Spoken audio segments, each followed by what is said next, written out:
Welcome back into the Blurred Wire. We are at it again with my wonderful co-host Ty joining us today. And today we are talking about because it's very topical, as most people know, Dune Part 2 is scheduled to come out this weekend. Everybody is excited for it for good reason because all the reviews are saying it's fantastic. And so we're going back and we're talking about the Dune that came out in 2021. And my very special co-host, Ty, is with us here to talk about how much that book that Dune is based off of kind of shaped and why we're excited for Dune Part 2. Yeah, it definitely part one definitely caught fire in Hmm. the cultural landscape. Something I wasn't expecting to see because Dune is a very weird book. It is a very weird series. Hmm. Um, and so for it to be as much of a critical darling as it has become, thanks Yeah. to Denis Villeneuve's vision, is incredible for a lifelong fan of the book series to be Yeah. seeing. This is like a dream come true.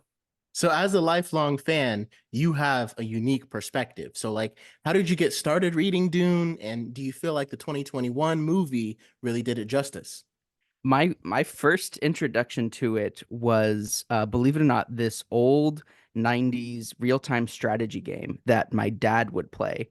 It was called Dune 2000, and it was an RTS, and he played it nonstop, and I loved it as a kid because I thought it was the coolest thing ever. And so I had this infatuation with like the world and the desert, and I wanted to read the book real bad when I found out what it was inspired by. And then once I got a hold of Frank Herbert's Dune, I think at the age of like 11, I didn't put it down. I read it so much. I 11. think Wow. Okay. a little too young probably for some of the themes of the book, and definitely things went over my head as a kid, but Yeah. it is such a fundamental piece of literature for myself, but also I think for science fiction. It set the groundwork that has bled into a lot of sci-fi that we see today, especially with, say, Star Wars. Hmm. I And couldn't agree. so it definitely it feels good to be able to see a movie capture the spirit of that book really well. Okay. And so that's what we're about to get into. So do you feel like because I never finished the Dune book. I started trying to read it before 2021, but before it came out in theaters, but you know how life goes. And I wish I had been able to finish it. And maybe I'll be able to finish it before the part two comes out. But how do you feel that the movie captured the spirit of the book?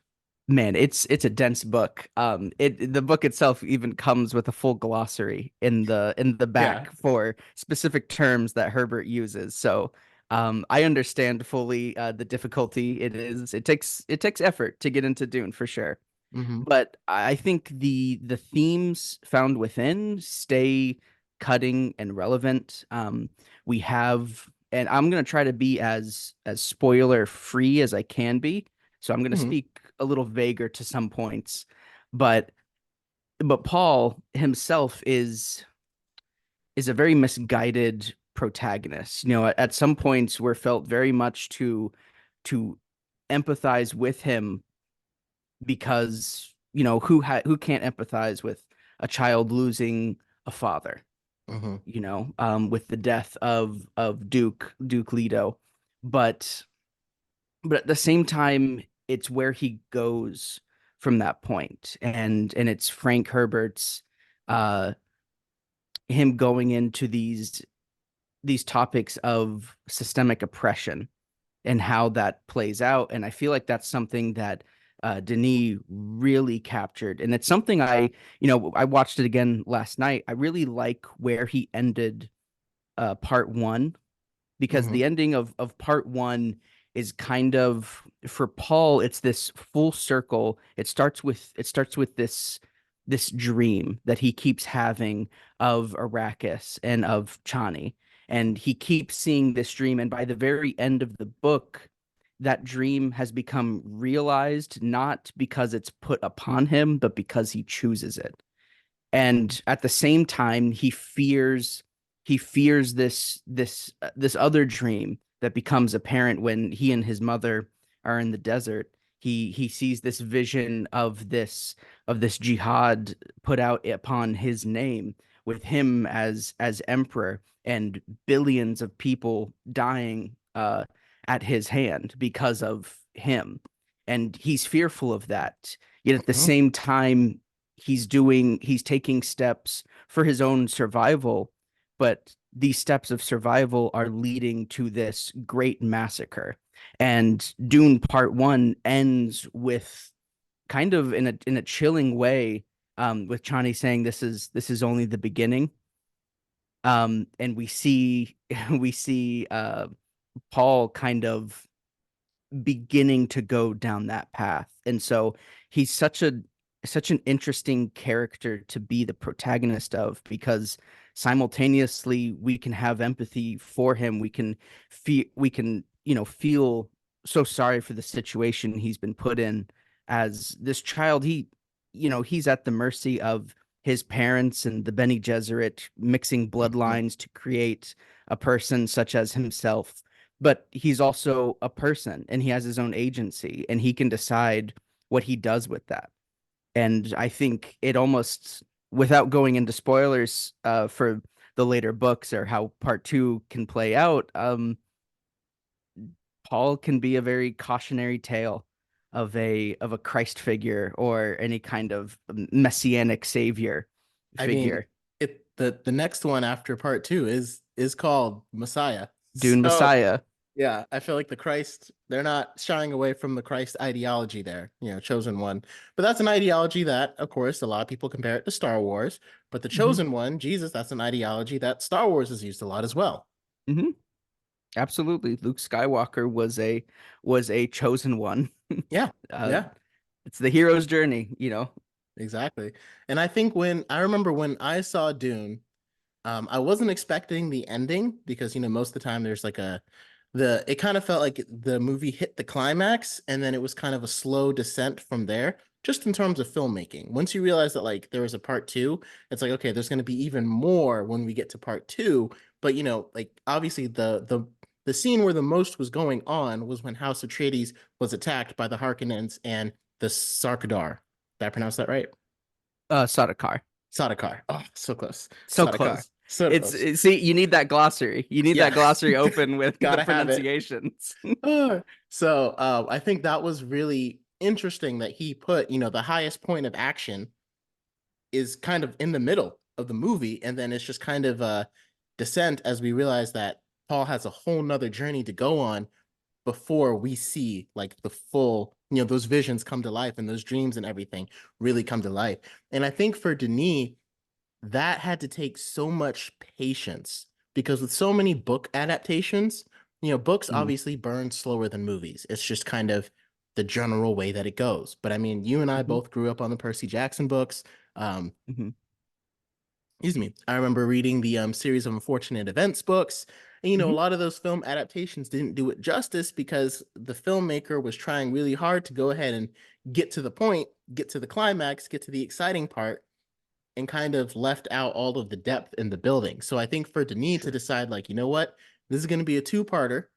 It's not going to have we're going to have teases, but it's really not going to have that big penultimate moment until I get to my part two because I really want to do this right.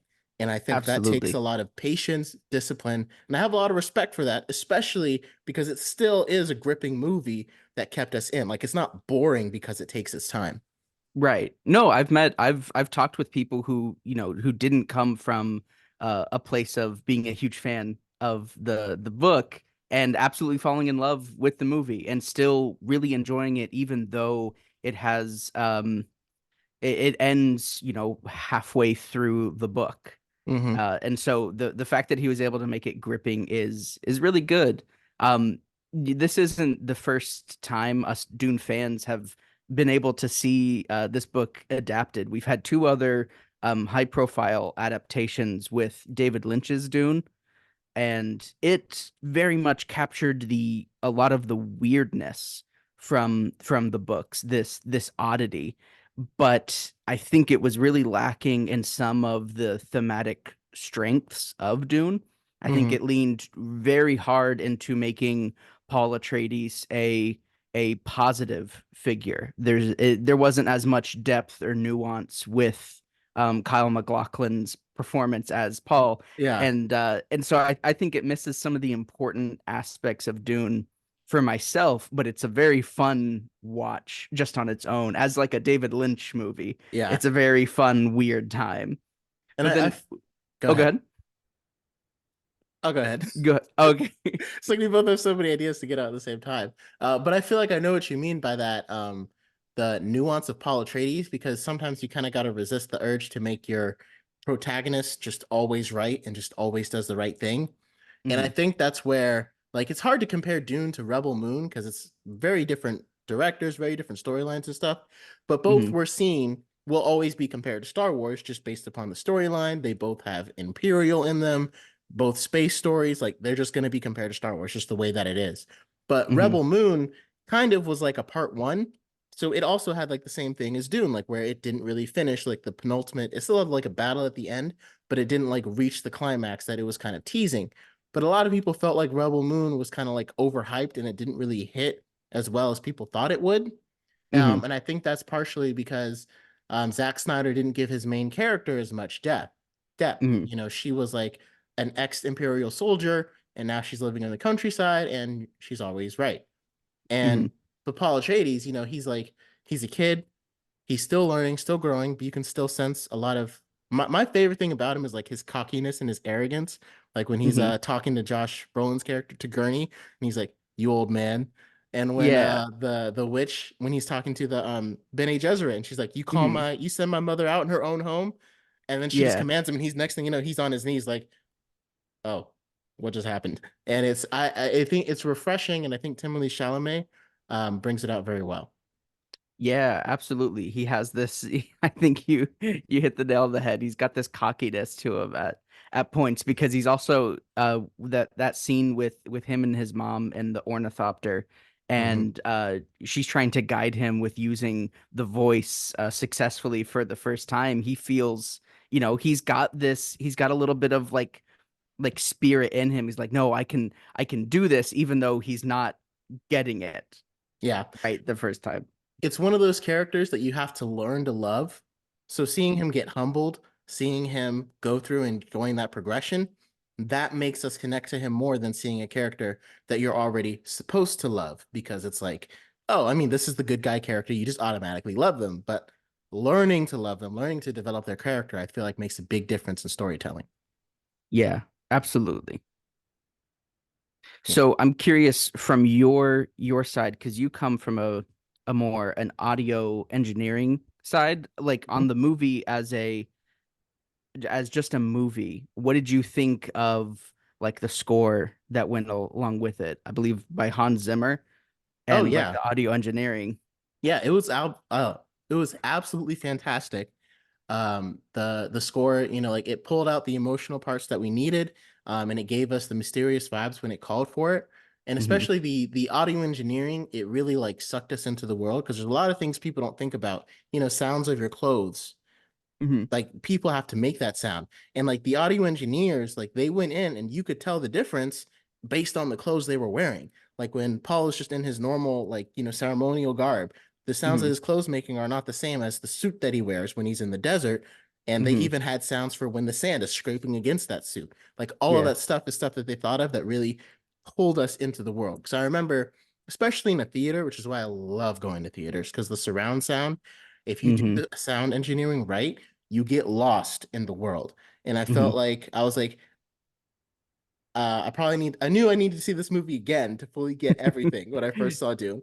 But I was Yeah. also like, I'm still in the world, even if I know I'm a little bit behind trying to follow everything, but I'm still immersed in the world because of the score, because of the sound design, and the acting was, you know, obviously incredible. But Hmm.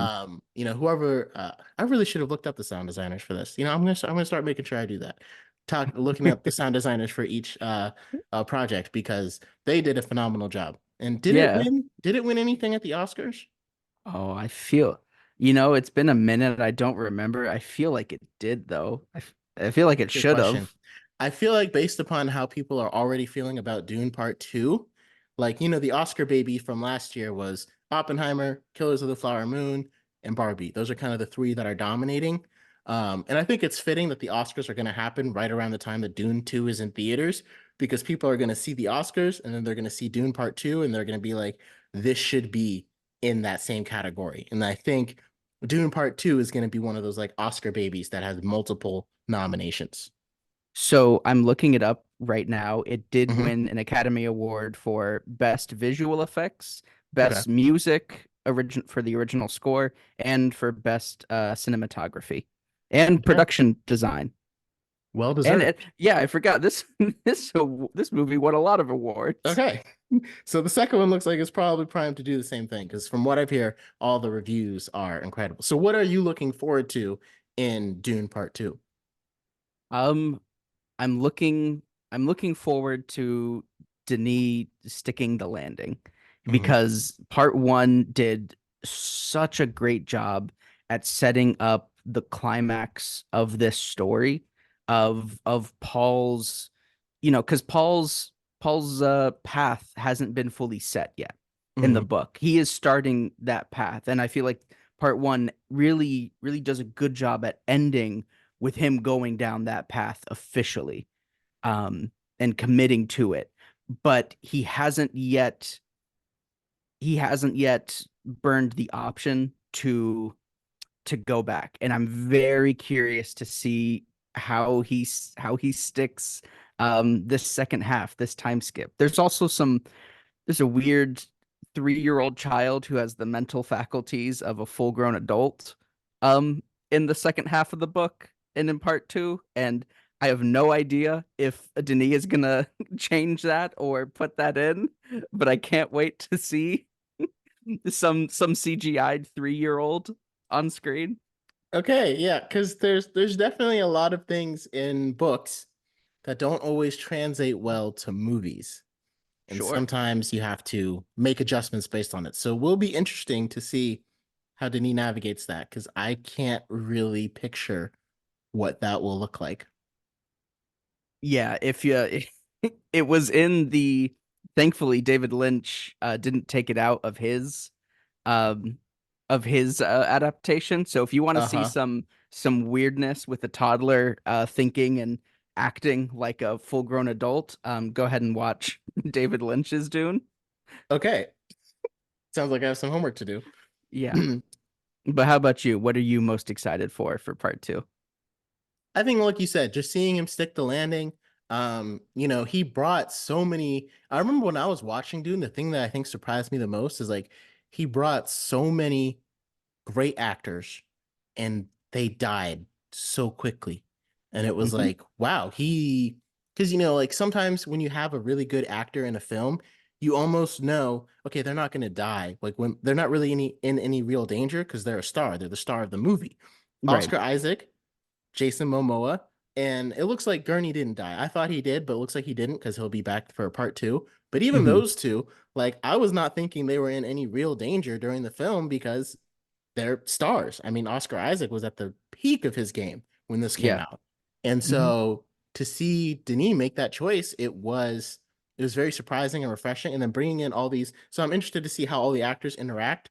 And I love action, and so based upon how much setup we got in Dune, I'm looking forward to seeing it span out with just loads of action.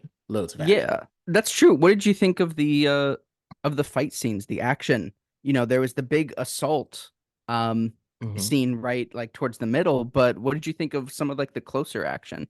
Because a lot of it was very hand-to-hand Hmm. sword fighting. Yeah, and I think that's very unique, and I like that it kind of because like I like period pieces in a way because I kind of like the fighting style of what's the best way to put it? Like if you're watching a war movie, if I'm watching a movie on war, I'd rather watch a period piece because I'm more interested in seeing people, fight with swords than like shoot each other down. You know what I mean? Because like Right. modern warfare is just guns, guns, guns, guns, guns. So like if you go into the future, it's kind of hard to have warfare that's not just guns, guns, guns, guns, guns, because I mean that's where we are. So Right. to see him but because they have the shields and everything, and how like the best way to penetrate the shield is to get up close, it creates a very logical but pragmatic reason that you can use more cinematography, more choreography, more action fighting styles, jujitsu, all these different kind of things for fight scenes that you wouldn't Right. necessarily need. Because Star Wars, like without lightsabers in Star Wars, you don't Hmm. really, there's not really a point. Like no one's gonna watch droids and troopers shooting at each other all day. The lightsabers, the close and close, the hand-to-hand combat, that's what gives it Hmm. like the extra layer. And that's why people love it so much. And so I think, oh, almost shook my desk. And so I think having that, because the choreography was really good. And I love seeing Yeah. the style that Jason Momoa fought with. And I feel like you could tell a difference with the style between the way Josh Brolin fought and the way Jason Momoa's character, sorry, the way Gurney fought and the way Duncan fought. You could tell Hmm. the differences and kind of the nuances there. So it'll be really exciting to see that and see how, because we didn't really get to see the style of how Paul fights. We know that he's learned from Duncan. We know that he's learned from Gurney, but it'll be interesting to see how he combines that into his own style. Because we see him fight a little bit at the end, but it's not enough to like really get a sense for what he does. Yeah, the training that Paul has becomes kind of a plot point for part two. So on that specifically, I don't want to Mm-hmm. go into too much, but you will get to see some advancement. If if part two sticks to some of the groundwork that the Mm-hmm. book has laid, you'll see some advancement in that. I think I really love how committed Denis was visually to keeping um everything to feel like it works. Like I feel like you can have close hand-to-hand combat as like a stylistic choice, but it felt like every decision that was made had a logical reason for why it was being used or why it wasn't being used. And everything feels like it revolved around the shields, whether they were over Mm-hmm. ships or over, the individual person. And I love that that works both thematically with the high level of political strategizing that goes on with Dune. It's not as simple to just shoot someone. You have to get in close. You have to dance. You have to play this role to Yeah. get in right to their jugular to get Yeah. them. You Exactly. can't you can't Exactly. end your foes. And the same happens on the political scale. House Carino can't just outright destroy the Atreides like he wants to, so he's willing to bid a lower house war between the Harkonnens and the Atreides, so they'll kill each other so he can keep his power. It's all politics, and I like that that bleeds even with the action scenes. And but then even on like the technical level, devising like the paralytic shot that Dr. Yue fires at Duke Leto, it being like this spinning top that was designed to very Mm. slowly Yeah. Get penetrate inside. Yeah. I know the exactly what shield. you're talking about. Yeah. So cool when the Harkonnens are descending on like all the Atreides ships. They're dropping bombs, but the bombs follow a similar like top spinning Mm-hmm. like strategy. So yeah, like even ranged munitions seem to have this very slower, intentional, but um like and that's just a cool like stylistic choice that Yeah. matches like the consistency, the action consistency that makes it really feel like a thought out world. And I think Denis brought that vision to light 100%.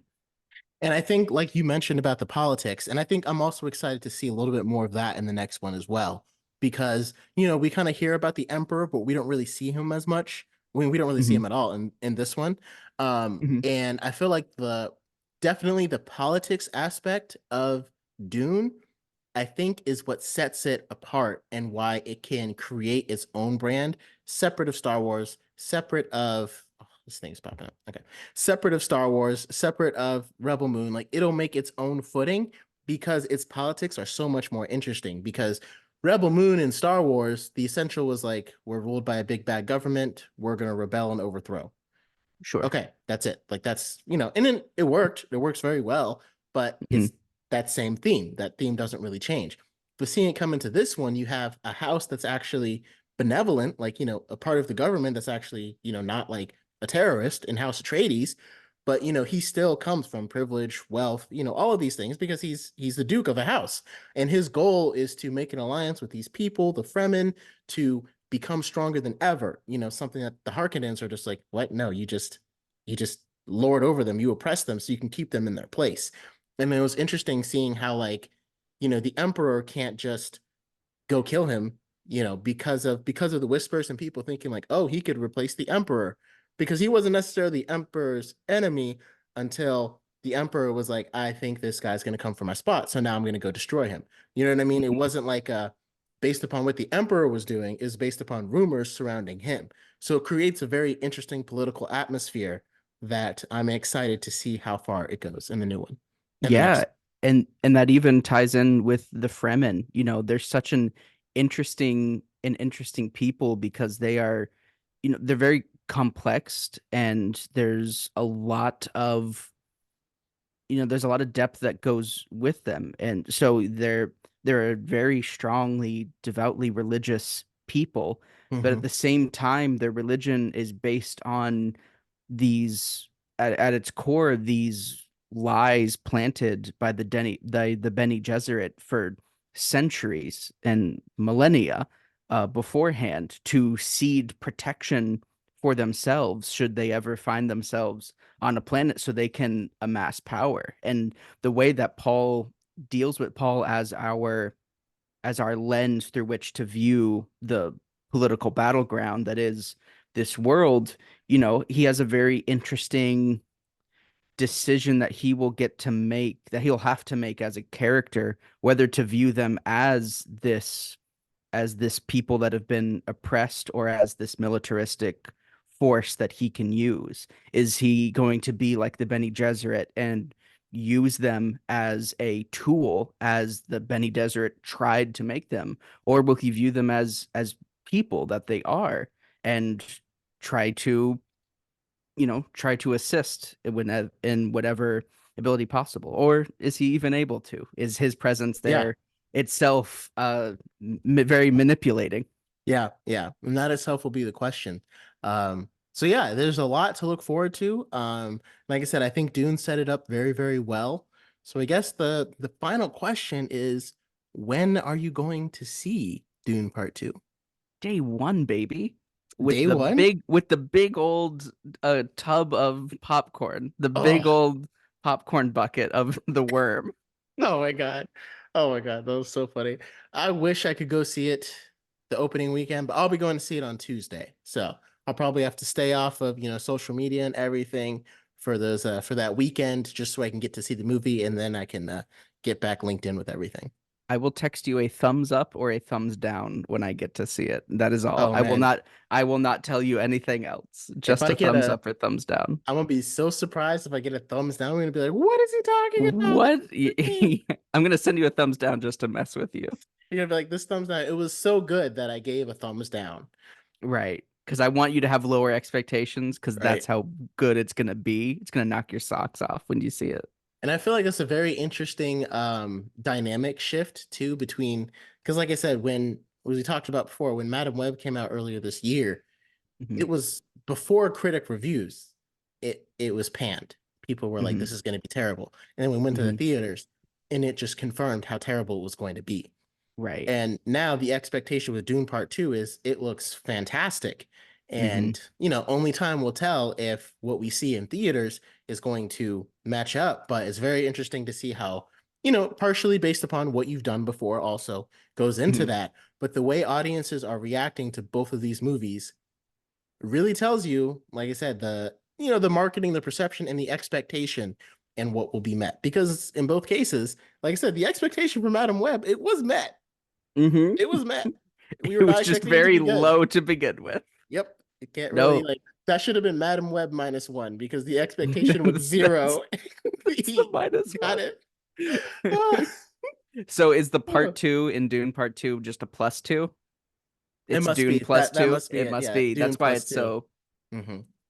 That's why Yep. it's so received. Once it wins an Oscar, they'll re-release it as Dune +2 just to rake in that money.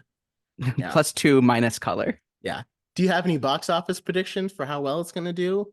Um, I'm gonna I'm gonna go out on a limb and say it's gonna be better than Dune one. Okay. I'll I'm agree I with think that. it's going to surpass part one because I Hmm. think whatever people didn't get caught up in the hype when Dune Part One came out, I think are gonna be a little more potentially more influenced to go see part two.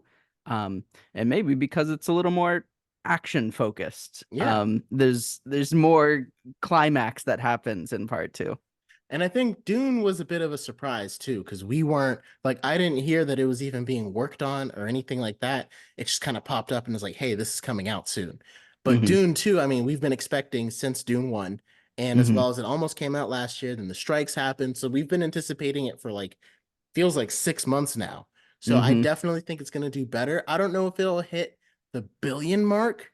I think it's at least going to do 500 and maybe kind of settle between that and 750 or something around there. It's just Hmm. early predictions. I hope so. I hope we get enough to fund every Dune book being adapted to a movie. Right? Because I Messiah is going to come out. So do you think they're going to split Messiah into two parts the same way they did this one? No, Messiah is a much shorter story to be Okay. told. That could be more reasonably told in one Just one book. book. You don't Okay. need to drag that out to two. All right. Well, I'm excited to go see it. Clearly, you're excited. Anybody who's listening or watching, definitely please go watch Dune Part 1 before going to see Part 2 this weekend. You will not Hmm. regret it. It is a fantastic film. And I'm going to make sure I watch the 1980 version of Dune before I go see Part 2. Right, because it's a direct sequel to that one too. Yeah, got to make sure. Got to make sure I'm ready. No, but please watch it and tell us what you think. Please, yes, leave your thoughts in the comments below, and we will catch you guys next time. Because next time we will probably be talking about Dune Part 2 and how much we actually what we thought of it. I won't say how much we liked it because I don't want to give it the it's got to earn it. So we'll see. We'll talk about what we thought of it when it comes out. We don't want to spoil anything.